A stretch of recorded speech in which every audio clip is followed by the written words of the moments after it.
My wife brought her lover into our home and told him to beat me in front of our kids. She wanted to humiliate me to the ground. Right before he threw the first punch, she smirked and said, "Look, this is what a real man looks like." But she didn't know one thing: who I used to be in the past. That one sentence cut deeper than anything she'd ever said before. And in that moment, I didn't feel fear. I felt something else. A switch flipped inside me, something I had buried for years. Before I tell you what happened that night, let me rewind. If you enjoy stories like this, make sure to hit subscribe so you don't miss what's coming next. This story only gets darker, crazier, and more satisfying from here. That I was never the flashy type. I didn't chase cars, status, or flashy clothes. My life revolved around my family. I worked from home as an accountant for a couple of small companies, which gave me the chance to be there for my kids every day. I cooked, cleaned, packed their lunches, helped with homework, and tucked them in at night. To me, that was real success, being present for my family. But to my wife, Karen, it wasn't enough. She would sneer at me when I wore the same worn-out t-shirts. She'd roll her eyes when I stayed in on Friday nights instead of dragging her to some expensive restaurant. She'd say things like, "I feel like I married a babysitter, not a husband. Other women are jealous because I don't lift a finger at home, but honestly, I don't feel lucky." At first, I thought it was stress from her job. She worked as a marketing manager, always under pressure, always chasing deadlines. But slowly, her words got sharper, colder. And then came the girls' nights out. The birthday parties I never got invited to. The weekend work. Trips that didn't add up. That I wasn't stupid. I knew something was off. But when you love someone, you try to deny the truth even when it's staring you in the face. One Friday evening, she came downstairs in a tight dress I hadn't seen in years. Makeup done, perfume heavy in the air, heels clicking against the hardwood floor. She looked beautiful, too beautiful for a friend's birthday party. She smiled at me like I was her Uber driver. "I'll be back in a couple hours. Stay with the kids, okay?" I nodded, pretending not to care. But inside, my gut twisted. Something was wrong. After she left, I checked the venue she mentioned. No party, no event, nothing. I didn't call her. I didn't confront her. Instead, I sat in the dark living room, waiting. My kids were asleep upstairs, unaware of the storm brewing below. It was past midnight when I heard the front door slam. Heavy footsteps echoed through the hall. I stood up, heart pounding, and then I saw them. Karen stumbled inside, laughing, a little tipsy. Behind her was a man I'd never seen before. Tall, broad, tattoos running up his neck. He didn't even bother taking off his boots. He walked in like he owned the place. Karen's eyes lit up with cruelty I had never seen in her before. "Oh, here's our little babysitter," she said mockingly. "Rick, meet my husband." The man smirked and cracked his knuckles. "Nothing personal, man. She just said you had this coming."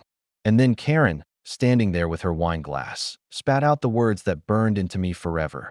"Look, this is what a real man looks like." Rick stepped toward me, his fists clenched. She wanted me broken, humiliated, crushed in front of the children sleeping upstairs. But there was one thing she didn't know: that I wasn't just some quiet, stay-at-home dad. Before all this, before the family life, I was part of a special forces unit. I had been trained to blend in, to disappear, to never draw attention to myself. That's why she never suspected. That's why I looked ordinary, but ordinary men don't move the way I can. And if she wanted a show, she was about to get one she would never forget. Rick's knuckles tightened, his boot grinding grit into my hardwood. Karen sipped her wine like this was a ringside seat, eyes bright with the kind of cruelty I didn't know she had. I didn't back up. I didn't posture. I just slid my left foot half a step, the way 1,000 drills had carved into my bones, and turned my shoulders.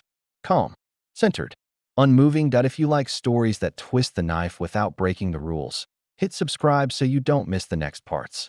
I'm keeping this clean for YouTube, but I promise the tension only climbs from here. "Last chance," I said softly. "Kids are asleep upstairs. Leave now." Rick chuckled like a man who'd already decided how this ends. He reached for my shirt. My right hand met his wrist, not hard, just precise.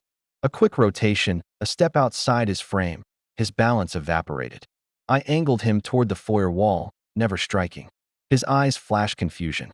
By the time his brain caught up, I'd redirected him into a harmless hold that looked boring on camera and felt like concrete in real life. That Karen's smile faltered.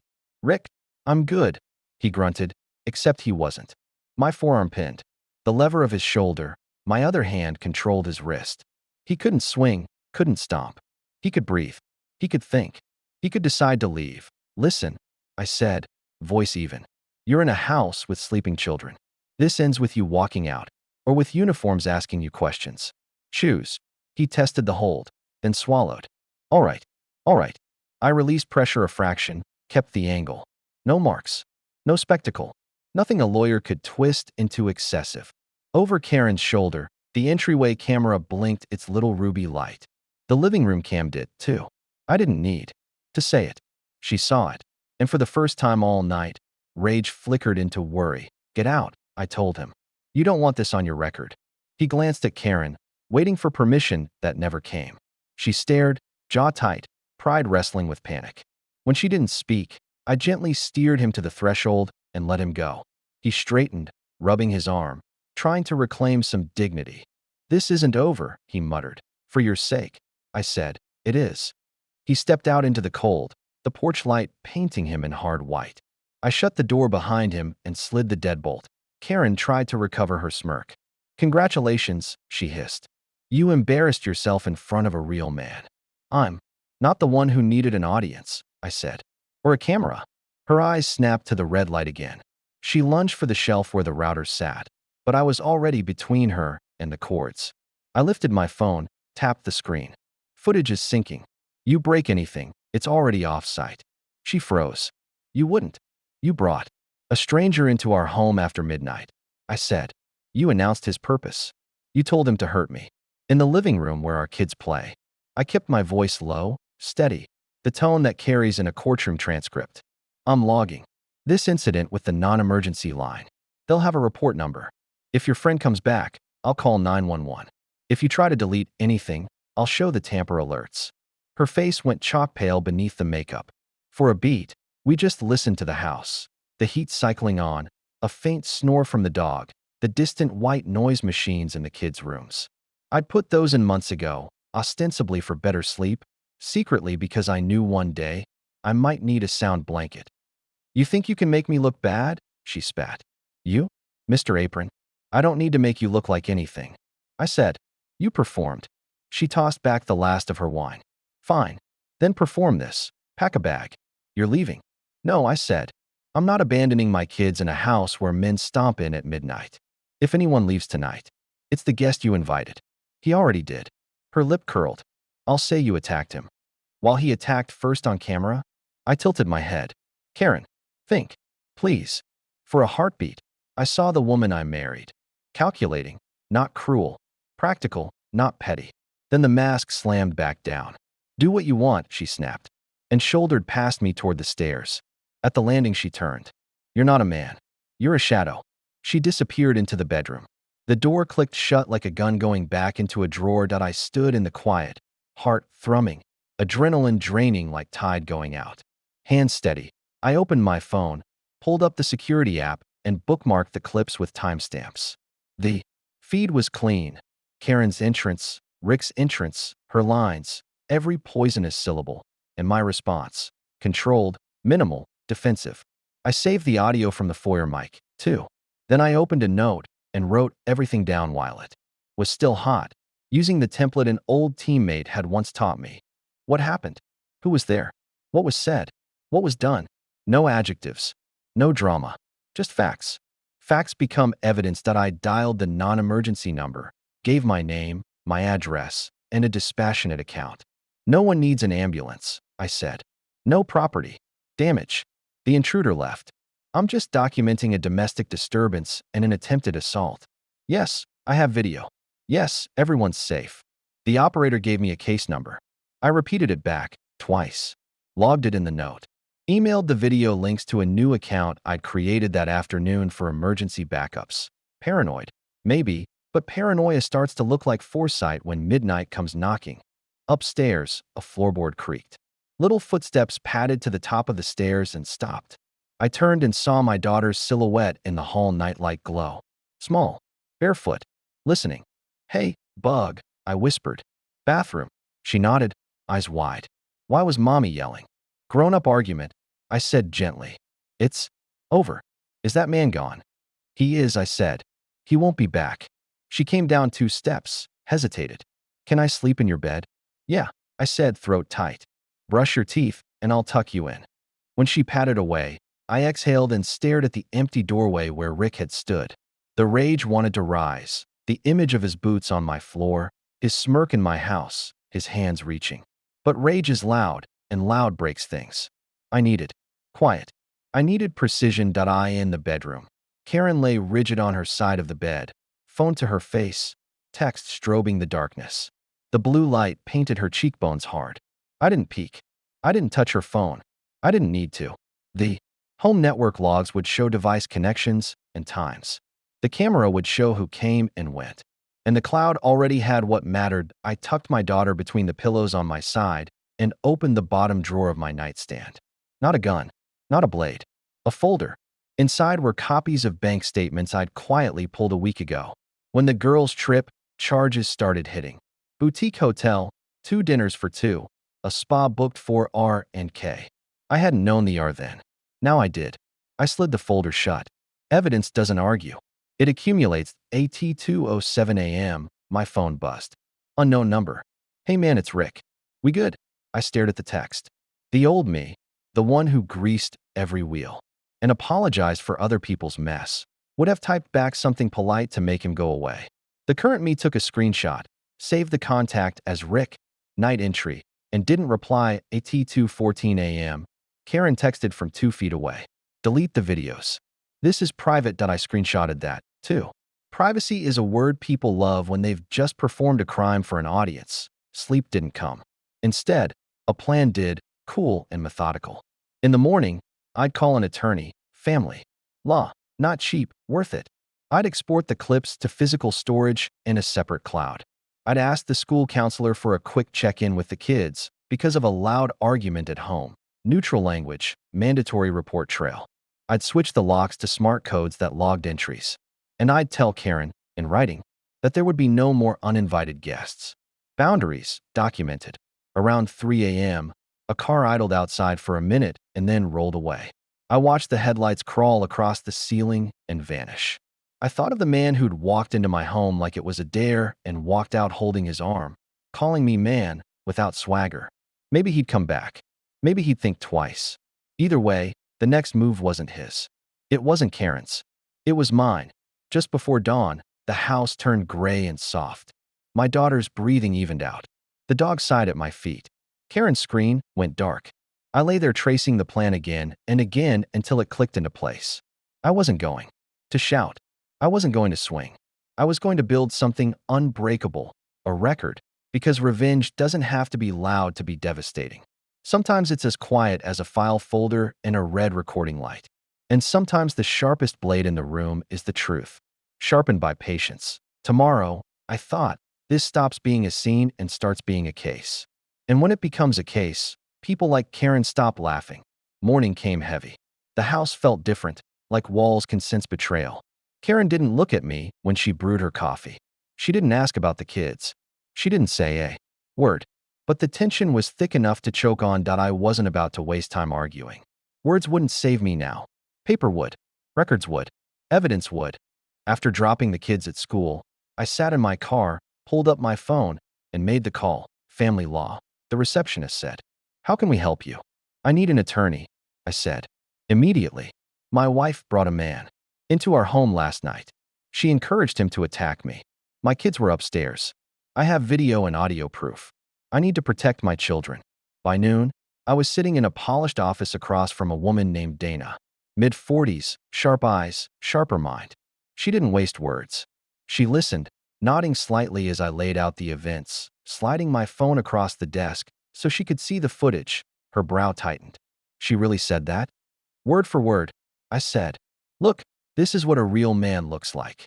Dana tapped her pen against her notebook. You couldn't ask for clearer intent. She wasn't just cheating. She orchestrated humiliation, possibly, even assault. And you handled it. She rewound the clip, watching me control Rick without ever striking. Textbook restraint. Very good. I nodded once. The old training never left. You need to understand, Dana said, leaning forward. This isn't just a divorce case anymore. This is a custody case. From what you've told me, she's been neglectful with the kids. Now she's exposing them to dangerous situations. Judges don't like that. But you'll need to be patient, strategic, and above all, document everything. Are you prepared for that? I've been preparing without knowing it, I said, sliding the folder of bank statements across her desk. She's been funding trips for them. Hotels, spas, dinners. It's all here. Dana's lips twitched. In approval. Then let's build this. Step 1. Do not confront her emotionally. Step 2. Keep the kids' routines as normal as possible. Step 3. No matter what she does, stay calm and write it down. The court won't reward anger. It rewards consistency. I left her office lighter. For the first time, this wasn't just chaos. It was direction. At home, Karen was waiting. Where were you? She asked, arms crossed. Meeting, I said simply. Her eyes narrowed. With who? Doesn't matter, I replied, moving past her. The kids will be home in an hour. Dinner's on me. She hated that answer because it meant she wasn't in control. That night, she tried. She poured herself a glass of wine, followed me into the kitchen, and leaned against the counter. You think you're clever, she said. I don't need to be clever, I answered. I just need to be honest. Her face twisted. You're going to regret this. I looked at her calmly. Maybe, but at least the kids won't. She stormed off. 2 days later, she made her move. I got a knock on the door at 7 p.m. A police officer standing there, hat in hand. Sir, we received a report of domestic violence at this address, he said. Karen appeared behind him, crocodile tears ready. He grabbed me. She sniffled, but I didn't flinch. Officer, please come in. I have video covering every room in this house. Nothing like that happened. Would you like to see? The officer blinked. Karen's face drained of color. 10 minutes later, he left, shaking his head. Case dismissed before it began. Karen slammed the bedroom door so hard a picture frame fell off the wall, but I didn't shout. I didn't threaten. I just sat at the kitchen table, writing it down, date, time, false report. Police verified no incident. Another stone in the wall. I was building. Weeks passed like that. She tried different tactics. Late nights out, forgetting to pick up the kids, starting fights in front of them. I countered with the same 3 weapons. Calm, record, evidence. The kids started noticing. My daughter asked one morning, why does mommy always leave? My son, younger, said quietly, I like it when you're here, Daddy. Those words stung and strengthened me at the same time. I wasn't just fighting for me anymore. I was fighting for them. And Karen, she thought. She was still in control. She thought Rick was waiting in the wings, that her real man would be her savior. But Rick? He never came back. I didn't hear his name again. And I had a feeling he didn't want his name connected to police reports and lawyers, which left her alone, cornered, angry, dangerous. But me? I had the kids. I had the evidence. I had the plan. And I had patience. Because real revenge isn't about shouting the loudest. It's about waiting for the perfect moment when all the pieces fall into place. And that moment was coming. Court didn't look like justice. It looked like beige carpet, fluorescent lights, and people waiting for their names to be called. But when the bailiff said mine, everything tightened. This was the day I stopped reacting and started fighting back. Karen sat across the room, hair perfect, face painted into an expression of hurt innocence. Her lawyer whispered strategy into her ear like it would save her. My lawyer, Dana, leaned toward me. Don't let them bait you. Stay calm. The evidence is enough. Her lawyer spoke first. My client requests primary custody and exclusive use of the home. She reports emotional abuse and a physical altercation. The judge raised her eyes. Let's hear about that incident. Karen stood, hand on her chest. He grabbed me, she said, voice trembling. He scared the children. I had to call the police. Dana stood smoothly. We have video, Your Honor. Multiple cameras, synced with a police report filed by my client the same night. The judge agreed. The monitor played. Karen entering the house with Rick. Her laughing. Her line. Look, this is what a real man looks like. Rick stepping toward me. My movements, measured, calm, redirecting him to the door without a single strike. Karen lunging for the router, freezing when I lifted my phone. Every word, every action, clear, silence hung heavy. The Judge flipped through the police report. No assault. Disturbance documented. She looked at Karen. Your statement doesn't match the evidence. Karen's lawyer tried again. Even if that night was a misunderstanding, the pattern of control, Dana cut in. We also have financial records showing her trips with Rick, leaving the children with my client. And Exhibit C, audio synced from the family iPad. She pressed play. Karen's voice filled the courtroom. Say Daddy yells. Say he scares you. If you do, we can live somewhere nicer. You like the hotel pool, right? Then my daughter's small voice. But Daddy doesn't yell. The judge's expression hardened. That's enough. Temporary custody is granted to the father. The children will reside with him during the school week. Exchanges will take place at the police substation. No unrelated overnight guests for either parent. The father retains temporary use of the marital home. Karen's face crumbled. He manipulated them, she shouted. The judge raised her hand. Enough.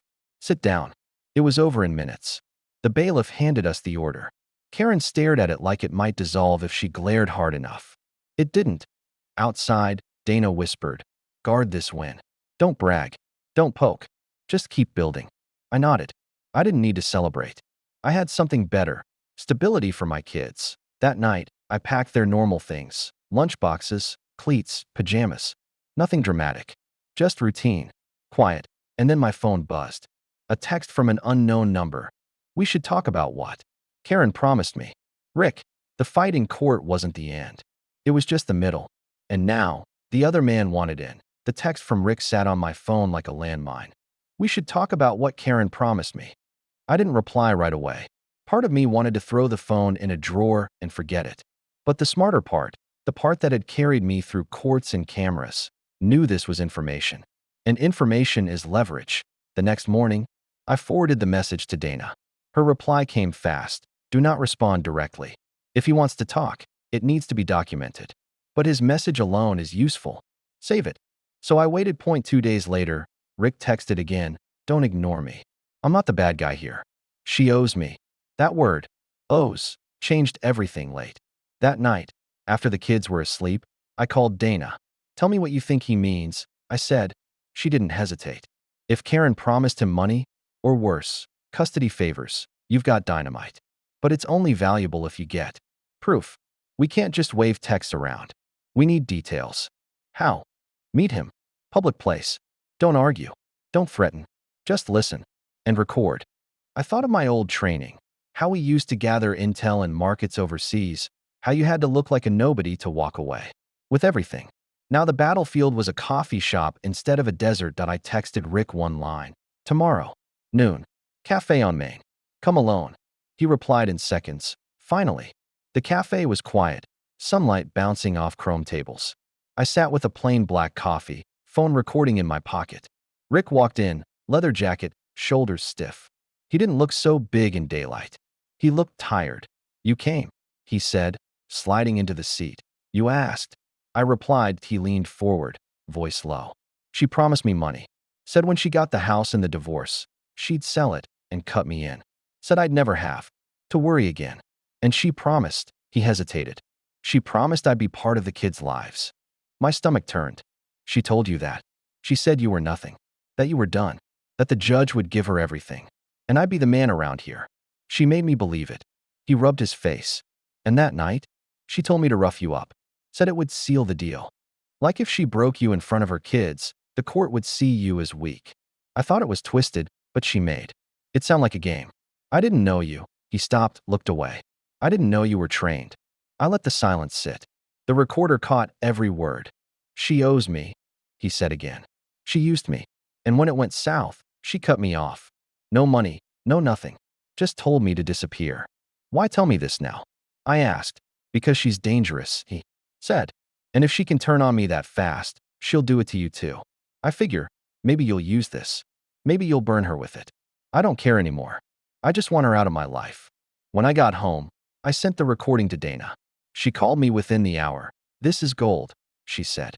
Not only does it show she plotted against you, it proves she manipulated Rick into being her weapon. It's not just adultery, it's conspiracy. Judges hate conspiracies. I thought of my kids upstairs, asleep with their stuffed animals. They didn't know their mother had promised another man a place in their lives like she was trading cards that Dana's voice cut in.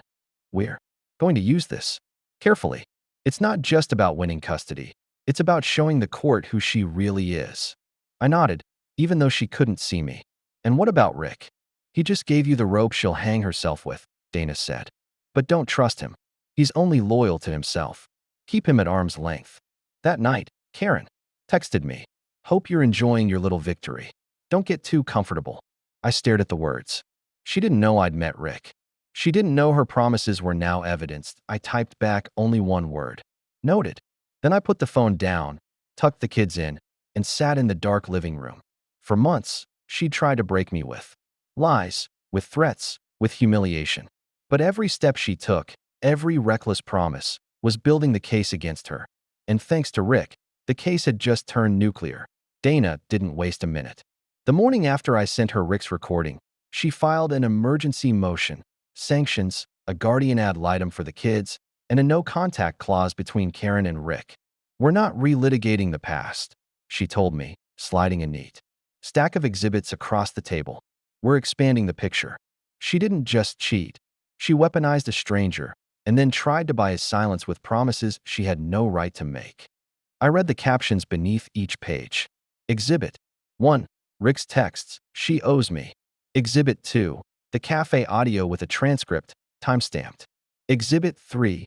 Bank statements with round number payments that lined up suspiciously with Karen's late-night work trips.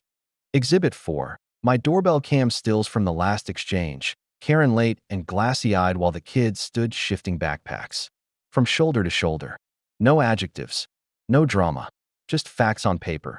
Last thing, Dana said, tapping a blank line on a form. We'll ask for a brief deposition of Rick. If he repeats what he told you under oath, this isn't just hearsay. It's a nail. I signed. Dana smiled without warmth. Good. Now we play chess. The deposition wasn't in a courtroom. It was a bad painting of sailboats, a pitcher of water that tasted like tin, and a court reporter who announced the date in a steady, metronome voice. Rick showed up 5 minutes late, jacket slung over his chair like he wanted everyone to know he planned to leave early. He glanced at me, then at the recorder, then at Dana. You're under oath, she reminded him gently. Answer truthfully, and we'll be done fast. He nodded, eyes on the table. State your name for the record. He did. Did Karen ever promise you money in connection with her divorce? He exhaled. Yes. How much? A cut of the house when she won it. She said those exact words. When I win it. Did she ever discuss the children with you in the context of that promise? He hesitated. Then, she said I'd be around. Like part of the family. That once you were out, I'd be the man in the house. Something inside me went cold but steady. Describe the night of the incident, Dana said. Use your own words. She wanted me to rough him up, he said, not looking at me. Not to just enough to make him look weak. He swallowed. She said it would help in court. Dana let the silence stretch. The court reporter's keys clicked, making it real one syllable at a time. Did Karen ever pay you? Not. Like she promised, Rick said. A few transfers. Small stuff. Gas. A hotel, when her place felt crowded. But the big promise, she ghosted me after the police came. Dana slid a page across the table. Are these the transfers? He nodded. Yeah. No further questions, Dana said. She capped her pen, and the tiny clicks sounded like a door closing. Karen found out about the deposition before the ink dried. That evening, at the police substation lobby where we exchanged the kids, she tried to smile. It didn't reach her eyes. So you're teaming up with him now? She asked, too bright. I'm protecting our children, I said. My son hugged my leg. My daughter watched Karen's hands, something she'd started doing lately whenever her mother talked. You think this makes you look good? Karen's voice softened, then sharpened. It makes you look scared. Scared people hide. I said, I document. She flinched, just a fraction, like the word had found a bruise. The emergency hearing took place a week later, short notice. Everyone's calendars bent around the courts. We weren't in front of the same judge as last time. This one was older, eyes like river stones. Dana kept it surgical, the transcript, the audio, the financials. No theatrics that Karen's attorney tried to paint Rick as a jealous ex. He's retaliating because she ended it, she said. He'll say anything. Dana didn't argue feelings. She stapled facts. Retaliation doesn't explain why his timeline matches her bank records, she said, or why his story matches the home security footage you've already seen. Miss Karen invited him into the house at midnight, encouraged a confrontation, and promised him a place in the children's lives contingent on winning property. None of that is in the children's best interest. The judge turned to Karen. Is there anything you wish to say? Karen straightened. He's twisting everything. I was lonely. I made mistakes. But I'm a good mother. Dana didn't touch that. No one doubts her love, she said evenly. But love isn't the legal standard. Judgment is. Safety is. The judge's pen hovered. I'm granting the requested no-contact order between the children and Rick, he said. Additionally, all parenting time for Ms. Karen will be supervised for the next 60 days at the county center. She will enroll in a co-parenting class and individual counseling. She is to refrain from discussing litigation with the children. I'm appointing a guardian ad litem. We'll reconvene after reports are filed. Karen's breath hitched. Supervised? She looked stunned, then furious, then something else, scared. He's poisoning them against me. The judge's voice was sandpaper. No one is being poisoned. We are installing safety rails while you regain the court's trust. Dana slid me a small nod. Don't celebrate. Don't react. Just breathe. That night, I didn't text anyone. I made spaghetti and let the kids pile Parmesan until the plates vanished under snow. We played a board game and laughed when the dog stole a piece. Ordinary moments felt like treasure you only recognize after you've had to inventory your life for strangers. When the kids were asleep, I opened the binder and added a page. Order. Supervised visitation, 60 days. No contact, Rick. Gala pointed. The words looked sterile on paper, but they felt like a hand on the small of my back guiding me forward. My phone buzzed. A new number. You think this makes you a hero? Keep pushing, and I'll tell the judge what you really are. No name. No signature. But the cadence felt familiar. Karen when she was trying to sound like someone else. I took a screenshot, saved it under Karen, altered number, and forwarded it to Dana with a single line, adding to log. Her reply came back in a minute. Good. Don't engage. The next big step is the GL interview. Be boring. Be consistent. Be dad. I set the phone down and looked around the living room. Crayons under the coffee table, a lopsided pillow fort, two little backpacks leaning against the couch like they were catching their breath. I thought of how close I'd come to losing this quiet, to being treated like a visitor in my own children's lives because someone wanted a thrill and a trophy. Rick's words had lit the fuse. The judge had installed guardrails. But the endgame wasn't punishment. It was peace. And peace isn't a headline. It's a routine you guard like a secret. I turned off the lights, checked the doors, listened to the soft drum of rain starting on the porch roof. For once, the house didn't feel like a battlefield or a case file. It felt like home again, fragile, but real. Tomorrow, the guardian ad litem would call. Tomorrow, Karen would start supervised visits. Tomorrow, I'd pack 2 lunches and leave. A note in my daughter's backpack that said simply, proud of you. The war was still on, but the ground had shifted. And for the first time, I could see a path through the smoke. The call came on a Tuesday afternoon. A calm voice on the other end. This is Angela, the guardian ad litem assigned to your case. I'll need to meet with you and the children this week. Then with their mother. I'll also visit the home. The goal is simple. What's best for the kids? I'd read about guardians ad litem before. They weren't therapists. They weren't judges. They were investigators, neutral eyes and ears for the court. And unlike lawyers, they didn't care about winning. They cared about stability. Angela showed up 3 days later. Mid-30s, professional but warm, the kind of person who could make a stranger talk about their life over coffee. The kids were shy at first, hanging back, clutching stuffed animals. But within minutes, she was on the floor with them, asking about school, their favorite games, even which parent made the best spaghetti. Daddy does, my daughter said without hesitation. My son nodded. He doesn't burn the sauce. I smiled, but didn't add anything. Dana's voice echoed in my head. Be boring. Be consistent. Be dad. Angela asked to see their rooms. She looked at the drawings taped to the walls, the neatly folded pajamas, the stack of bedtime storybooks. Looks like you've kept things steady for them, she said. That's the goal. I answered. She jotted notes, then asked gently, Have they said anything about their mother to you? I chose my words carefully. I don't ask them questions about her. If they bring her up, I listen. But I don't plant ideas. Angela nodded approvingly. Good. Her interview with Karen happened the next day. I wasn't there, but Angela later mentioned she'd found the visit challenging. Karen had tried to shift blame, claiming I was coaching the kids and brainwashing them. When Angela asked about the iPad recording, Karen said it was a joke. Angela didn't laugh. The weekend came, and Karen's supervised visit took place at the county center. I dropped the kids off with their backpacks and watched from the lobby as Angela observed. Through the glass, I saw Karen bend low, trying to hug them tight. My daughter accepted stiffly. My son pulled away.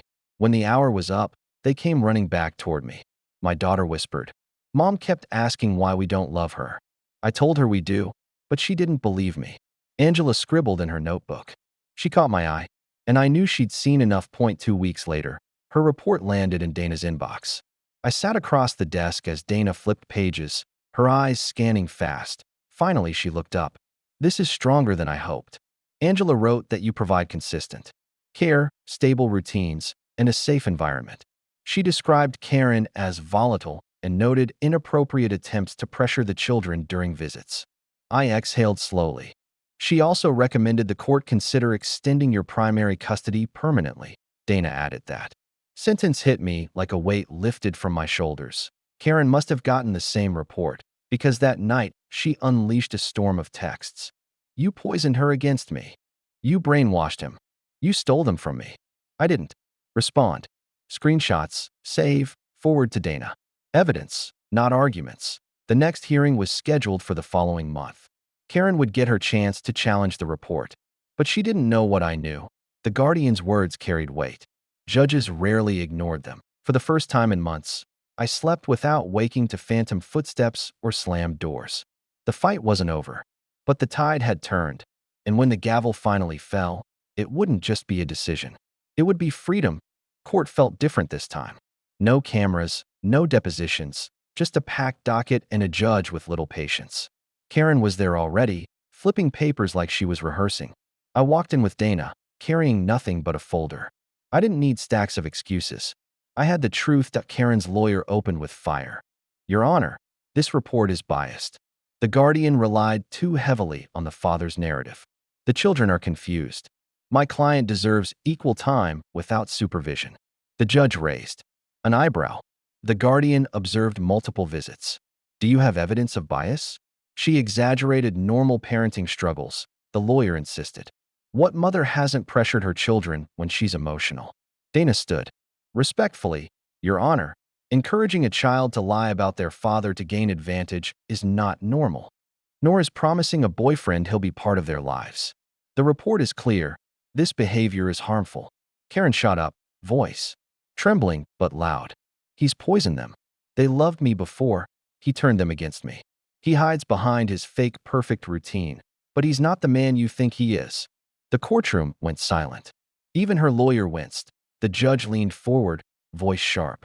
Miss Karen, sit down. Now. She froze, then dropped back into her chair, breathing hard. The judge flipped through Angela's report. This court does not care about your feelings toward one another. We care about the children. And right now, the record shows instability on your part and consistency on his. That is not bias. That is evidence. Karen muttered. This isn't fair. The judge's eyes snapped up. What isn't fair is dragging your children into adult battles. What isn't fair is pressuring them to carry your burden. If I see one more incident of manipulation, if I receive one more report of emotional coercion, you risk losing not just primary custody, but unsupervised access altogether. Do you understand? Karen's face went pale. She nodded, lips pressed thin. Dana remained composed. She didn't gloat. She didn't need to.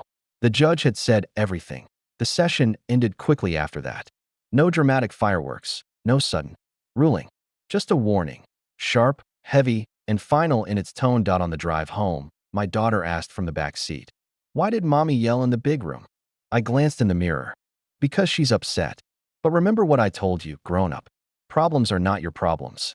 She nodded, then hugged her stuffed fox tighter.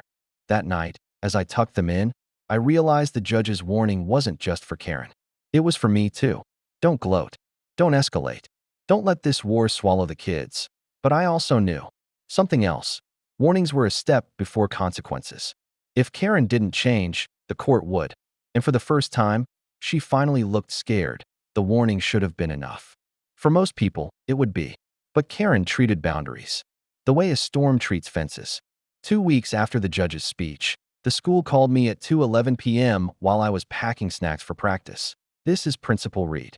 Sorry for the short notice. Karen is here trying to check the kids out early. We have the court order on file. Could you come? My stomach went cold, then steady. I'm on my way.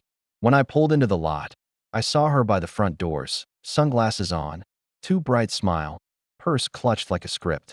The school resource officer stood between her and the sign-out desk. My daughter and son were in the counselor's office. Down the hall, coloring, unaware of the tug-of-war happening over their heads, Karen spotted me and lifted her chin. I'm their mother, she said loudly, as if volume could erase ink. I'm taking my children. The order says supervised.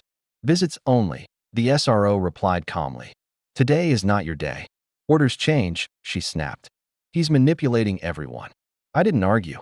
I handed the SRO a fresh copy of the temporary orders I kept in my glove box like a spare tire. He checked the date, the judge's signature, the line about supervised visitation, and nodded once. Karen's mask slipped. You're going to regret this, she hissed, low enough for only me to hear. Then, louder, for the front office. He keeps them from me. He tells them. Lies. Principal Reed stepped out. Miss Karen, please lower your voice. We'll be making a note for your file. She turned, desperate for an audience, and found none. The receptionist looked down. The SRO looked bored.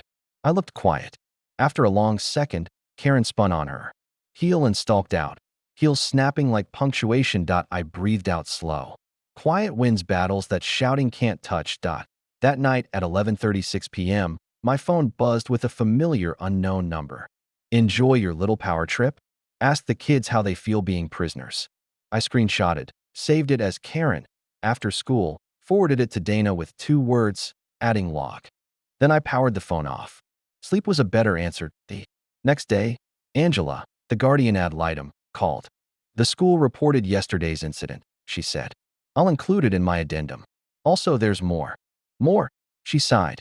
During Karen's supervised visit this weekend, she tried to get the kids to record a video saying you hit them. The supervisor intervened and documented it. No one was hurt. The kids were confused. Heat rose in my chest, then dropped as discipline took over. Thank you for telling me. I'll recommend immediate review, Angela said. This pattern can't continue. Dana filed the emergency motion before lunch, violation of temporary orders, attempted removal from school, coercive statements during supervised visit. The hearing was set for 9 a.m. the following morning. No time to stew. No time to worry. Just facts. Then court. Karen arrived early, jaw tight, hair immaculate, eyes wild. Her lawyer whispered, but Karen's hands wouldn't be still. She kept checking her phone like it owed her better news. The judge, same one who'd warned her, took the bench and didn't waste words. I've read the filings. Counsel, anything to add? Karen's lawyer stood. Your Honor, my client is a loving mother reacting to unfair restrictions. She went to the school to see her children, nothing more. As for the alleged video, emotions were high. Angela rose from the gallery, permitted to speak as the court's witness. I observed the visit, she said. Karen coaxed the children to say Dad hurt them. When they refused, she told them the judge would take them away if they didn't help her. The supervisor stopped the conversation and noted it. This is in my addendum. The judge turned to Karen. Is that accurate? Karen's lip trembled. I was scared, she said. He's turning them against me. I panicked. Dana stood, voice even. Fear doesn't excuse recruiting children into perjury. The school incident shows disregard for orders. The visit shows active harm. We're asking for sole legal custody, continued primary physical custody with my client, and for Ms. Karen's contact to remain supervised. No exceptions, pending final judgment. We also request that all communication be through a monitored co-parenting app. The judge folded his hands. Ms. Karen, I gave you a clear warning. You chose not to heed it. The court's role is to insulate children from adult conflict. You sought to weaponize them. That is unacceptable. Karen shook her head, tears finally spilling. But the words were already moving like gears. This court grants the father temporary sole legal custody effective today, the judge said. He will make educational and medical decisions until final orders. The mother's parenting time remains supervised at the county center. No school pickups. No unsupervised contact. All communication will occur on the court-approved app. No direct texts or calls. Any further violations will result in suspension of visitation until review. A sound left Karen like air escaping a tire, quiet and hopeless. Her lawyer touched her wrist and whispered, but Karen stared at the table as if it had betrayed her. The gavel didn't slam. It tapped. Once. Enough. Outside the courtroom, Karen caught up to me near the elevators. The bailiff hovered a polite distance away. You took everything, she said, voice raw. I kept the kids out of the crossfire, I answered. That's what the court asked of me. No, she said, shaking her head. You wanted to win. I wanted them safe, I said. You can still be their mother, but not like this. For a second, I saw the woman I'd married, ambitious, fierce, alive. Then she folded into herself, turned away, and walked down the hall without looking back. That night, the house felt both lighter and heavier. Lighter because the rules were clear. Heavier because clarity can feel like loss. I tucked the kids in, read 2 chapters, and stayed until their breathing smoothed. On my desk, I opened the binder and wrote the day's line in tidy block letters. Order. Temporary sole legal custody granted. Supervised contact only. Monitored app. I set down the pen and let the quiet settle. This was the line. The one she chose to cross. The one the court drew darker because she wouldn't see it. And in that quiet, something in me finally exhaled. I hadn't swung a fist. I hadn't shouted anyone down. I'd built a record, brick by brick, until the truth could stand on its own. The final hearing didn't feel like a battle. It felt like the end of a long march. The court had already seen everything. The lies, the recordings, the failed attempts to twist the kids. This time, it was just closing the file. Karen sat across the aisle, smaller than I'd ever seen her. Not in size, but in presence. No smirk, no fire, no audience to play for. Just silence. When the judge confirmed sole legal custody and primary physical custody to me, it didn't sound like a victory cheer. It sounded like a door closing. Karen got supervised visitation every other weekend. She could still be in the kids' lives, but under structure. And that structure was what she could never bend to her will. Afterward, outside the courthouse, Dana shook my hand. You did this the right way. You never gave them ammo. You stayed steady. That's why you won. I nodded. Not because I felt triumphant, but because steady was the only way I'd survived. Life after court wasn't glamorous. It was lunches packed in the morning, homework spread across the dining table, soccer games on Saturdays. It was bedtime stories, without tension hanging in the corners of the room. It was peace. The kids still asked about their mom sometimes. I never stopped them. I reminded them she was still their mother, even if things were different now. They didn't need to carry my anger. They needed to carry their childhood. One night, weeks later, my daughter curled up next to me on the couch and whispered, I like it when it's quiet. Me too, I said. And for the first time, I meant it without any weight pressing down. I never thought revenge could look like this. It wasn't fists or shouting matches. It wasn't some explosive finale. It was patience. It was letting the truth stand taller than any of her lies. My silence and consistency cut deeper than any scream could. Karen wanted to humiliate me, to break me down in front of my kids, to replace me in my own home. Instead, she revealed who she really was. And in the end, the kids chose the parent who gave them safety, not chaos. That I didn't just walk away with custody. I walked away stronger, steadier, and with a home that finally felt like a home again. And now, I'll ask you, did I do the right thing? What would you have done in my place? If you want to hear more true stories like this, make sure you subscribe so you don't miss the next one. Don't forget to like this video if it kept you hooked, and drop a comment below with your thoughts. Your voice matters here, and trust me, the next story is one you won't want to miss.